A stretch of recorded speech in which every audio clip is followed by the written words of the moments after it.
Assalamualaikum warahmatullahi wabarakatuh. Good afternoon, everyone. My name is Susiana Nugraha. I am from the Faculty of Health Science, Universitas Respati, Indonesia.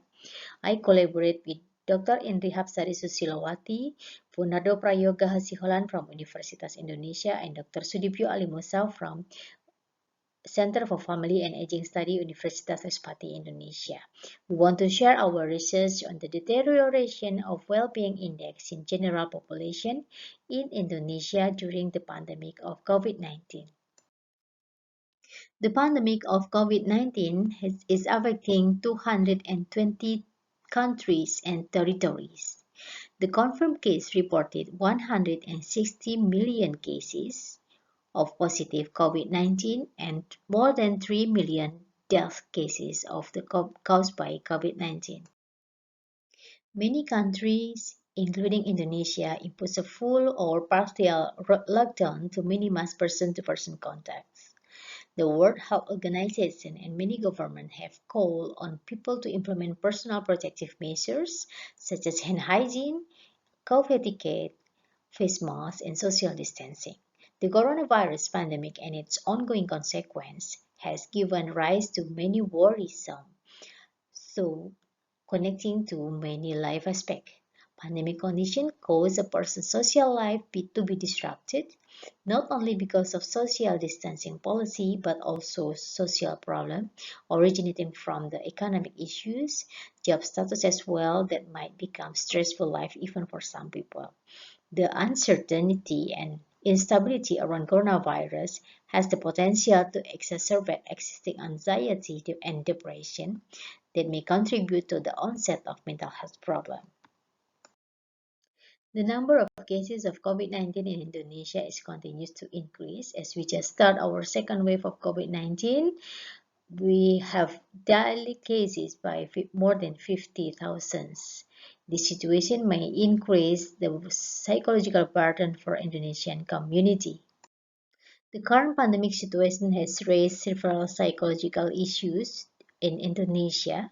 A research conducted by Kaligis et al. In May 2020 reported that there are psychological problems suffered by 69% of the study participants, anxiety, depression, and psychological trauma by 77% of the study participants. The purpose of this study is aimed to identify the deterioration of the well-being index in general population and elucidate the contributing factors associated with deterioration of the well-being index in general population. To investigate the purpose of this study, we conduct a cross-sectional descriptive study, recruited study participants in online web-based survey.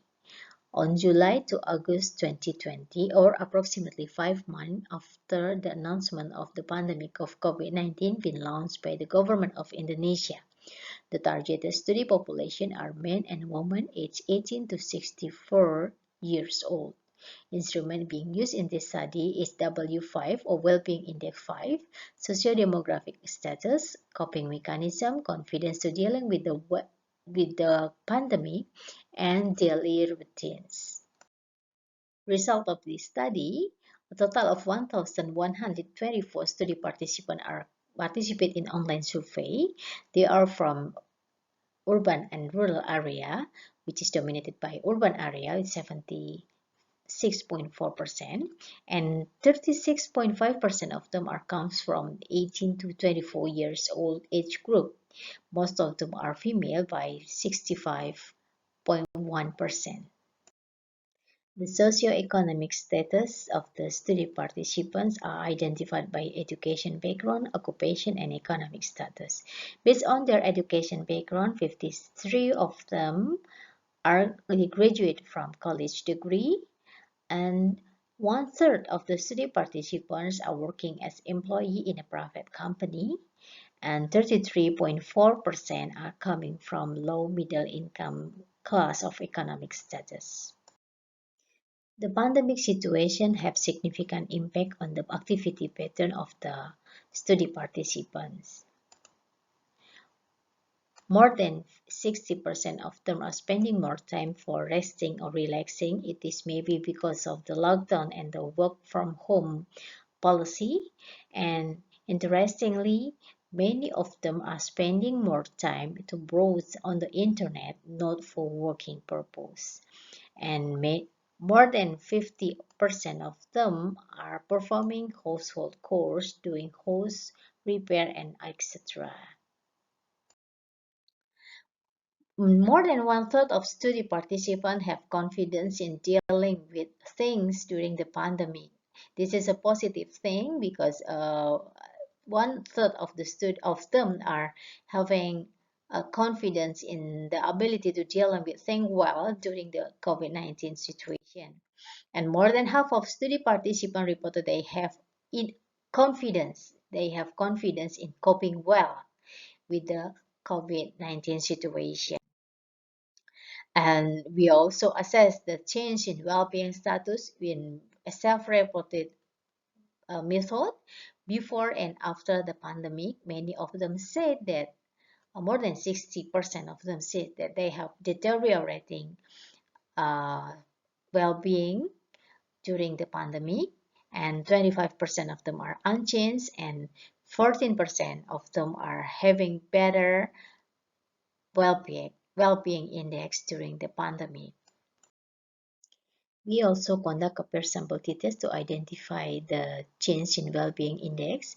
We found significant change in the overall well-being index in comparison before and after pandemic.